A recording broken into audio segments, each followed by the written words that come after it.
So, here I am, 22 years into a marriage that I thought was rock solid. I mean, sure, we had our ups and downs, who doesn't after more than 2 decades?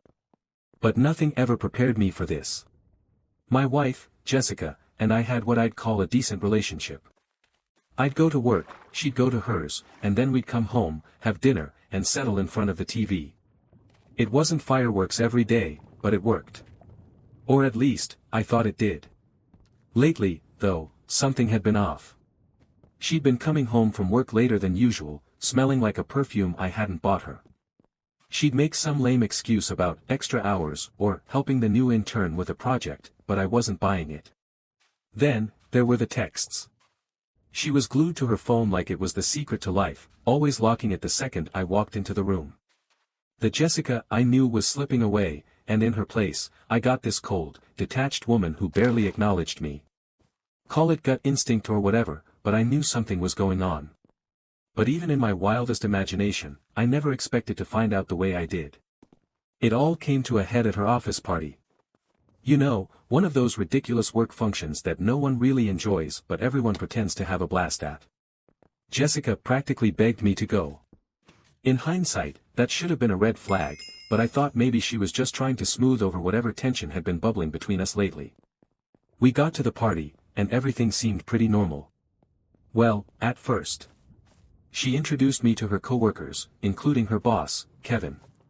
Now, Kevin is your typical corporate blowhard, a smug guy who wears too much cologne and thinks he's God's gift to women. I couldn't stand him, but Jessica swore he was a great guy to work for. Whatever, right? I figured he was just another jerk in a suit. The night wore on, and something wasn't sitting right with me. I'd catch Jessica and Kevin whispering in the corner, laughing a little too much, standing a little too close. But she brushed it off when I asked about it. "Oh, Kevin's just so funny," she giggled, like I was overreacting. After a couple of drinks and more awkward small talk with people I barely knew, I decided I needed some fresh air. I walked outside, around the corner of the building, to clear my head. That's when I saw it. There they were, Jessica, my wife of 22 years, with her skirt hiked up, her arms clinging to Kevin like her life depended on it. He had her pressed up against the wall, one hand gripping her thigh, the other, well, let's just say it was nowhere near appropriate for an office party. Time stopped. My whole world turned upside down. There she was, the woman I'd trusted with everything, in the most compromising position imaginable with her boss. I froze for a second, not knowing if I was going to throw up or punch someone. Something inside me snapped. Before I even realized what I was doing, I stormed over to them. Jessica's back was to me, so she didn't see me coming. Kevin, though, his eyes widened in that classic, "oh shit" look when he saw me. He barely had time to react before I yanked him off her, my fist already flying toward his smug face. It landed squarely, and Kevin went down like a sack of bricks. I don't think he even had time to pull his pants up before he hit the pavement. Jessica screamed, stumbling back as she tried to fix her clothes, her hands shaking. "What the hell, Mike?" she screeched, her voice shrill and hysterical. Like I was the one overreacting. Unbelievable. I stood there, heart pounding, trying to make sense of what I'd just seen. She reached out toward me like nothing had happened. "It's not what it looks like," she stammered. "Oh, come on." That classic line. Really? Even with her skirt still half up and Kevin groaning on the ground, she had the nerve to say that? "Not what it looks like." I spat. "Jessica, I just caught you with your skirt around your waist, making out with your boss in the parking lot. What else could it be?" She started spewing excuses, one after another, like a kid caught sneaking cookies before dinner. He was drunk. I was trying to push him away," she cried. "It meant nothing, I swear." I couldn't believe what I was hearing. Was she really that delusional, or did she think I was some kind of idiot? The more she talked, the angrier I got. "You think I'm that stupid?" I snapped. "How long has this been going on?" Jessica's face flushed red, and she went from pleading to defensive in a heartbeat. "It was just this once. I didn't mean for it to happen. He's my boss, and it was a mistake." "Right. A mistake. Just like that time I accidentally forgot our anniversary, or the time I mistakenly watched her boss feel her up at an office party. Sure, Jessica, mistakes happen all the time. I wasn't buying it. At that moment, I had two options: stay there and let her dig her hole deeper, or get out before I did something I'd regret. So, I turned on my heel, got in the car, and left her standing there with Kevin still groaning on the ground. The drive home was a blur. My hands were gripping the steering wheel so tight I thought I'd rip it off. I couldn't even think straight. My mind was a hurricane of rage, disbelief, and sadness. Yeah, sadness. Because no matter how angry I was, there was this crushing weight in my chest. I'd spent 22 years of my life with this woman, and now, in one night, it all came crashing down. I got home and sat in the driveway for what felt like an eternity. My thoughts were racing. How long had this been going on? Did she ever love me? Every memory of our life together started to feel like a lie. Our wedding, the vacations, the lazy Sunday mornings, they all seemed tainted now, like they were somehow part of this elaborate act she'd been putting on. I finally dragged myself inside, but everything in that house felt wrong. I couldn't even stand to look at the framed photos of us on the mantel. It's crazy how fast love can turn into disgust. I poured myself a drink, then another, but no amount of whiskey could dull the pain. The more I thought about it, the more I felt like a fool. How had I not seen this coming? Had she been laughing at me behind my back the whole time? I didn't sleep that night. Every time I closed my eyes, I saw Jessica and Kevin, heard her pathetic excuses ringing in my ears. And then, something worse hit me. What if this wasn't the first time? What if Kevin wasn't the only one? My mind spiraled into this black hole of paranoia. Every late night at the office, every time she brushed me off when I tried to get close, suddenly felt like a breadcrumb leading to this moment. By morning, my anger had settled into something colder, something final. I wasn't just mad anymore, I was done. I wasn't going to let her worm her way out of this with her lies and excuses. I deserved better. Hell, anyone deserves better than this. I called Jessica around noon, mostly to see if she'd dare try to weasel her way out of what happened. Of course, she didn't answer. But later, I got a text, as if a message could fix what she had done. "Mike, we need to talk. I'm sorry about last night. Can we just sit down and work this out? It was a huge mistake, and I love you. Please don't do anything rash." Rash? I wanted to laugh, but nothing about this was funny. She loved me. If that's what her version of love looked like, I wanted no part of it. I didn't reply to Jessica's message. What was there to say? She wanted to talk it out, like this was some minor argument we could fix over coffee. No, this wasn't something we could just sweep under the rug. Not anymore.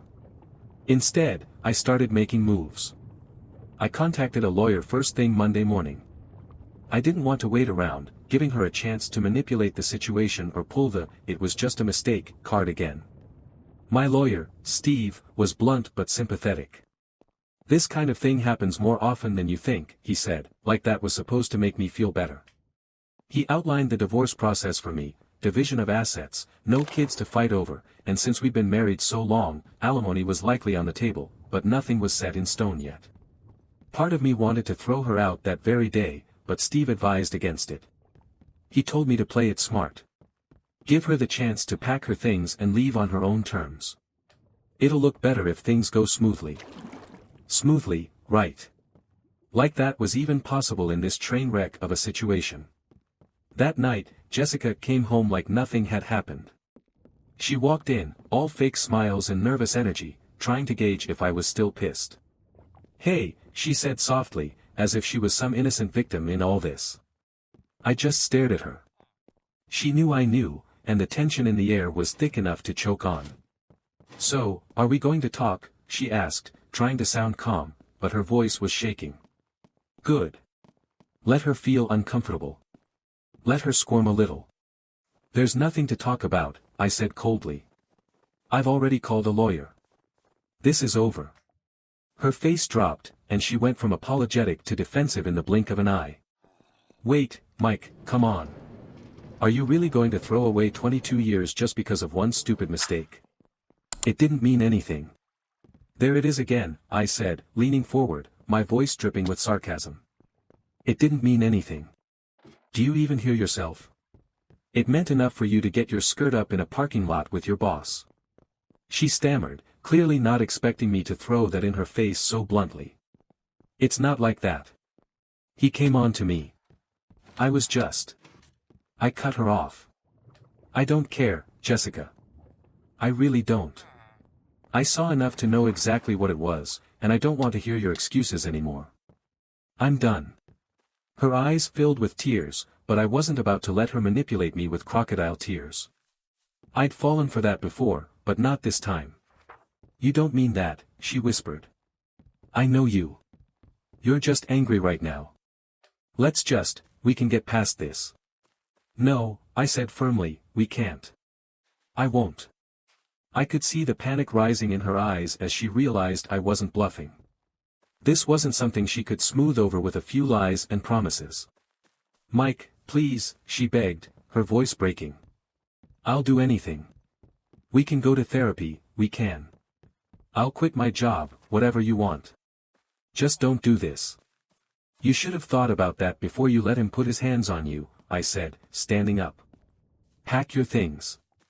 I want you out of this house by tomorrow. Her jaw dropped, and she switched from pleading to angry in an instant. You're really going to kick me out? After everything we've been through? I looked at her coldly. Yeah, Jessica, I am.